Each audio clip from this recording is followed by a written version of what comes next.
વાગે દેશવટો મીરાને આલ્યો છે, પણ પ્રત્યેક કાળમાં તેને વિપર્ય થતો નથી કે હું બાઈ માણસ એકલી અંધારામાં ક્યાં જઈશ. કોઈ કાળમાં તેને વિપર્ય થતો નથી, તેનું જ્ઞાન વિપરીત ધારણા વાળું થતું નથી.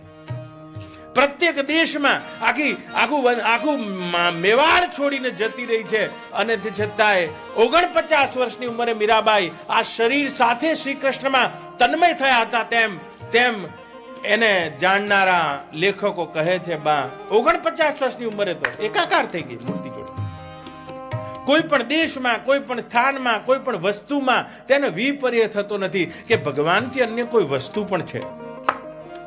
એવો વિપર્ય પણ થતો નથી, અને ભગવાનથી અન્ય હું પણ કાંઈક છું આવો પણ વિપર્ય થતો નથી. આ બિલકુલ ભગવાનનો ધામથી સાક્ષાત્કાર છે. મર્યા પછી ધામમાં જવાનું ધામ જુદું છે, પણ જીવતા જીવ જે ધામ છે જેમાં ભગવાનથી અન્ય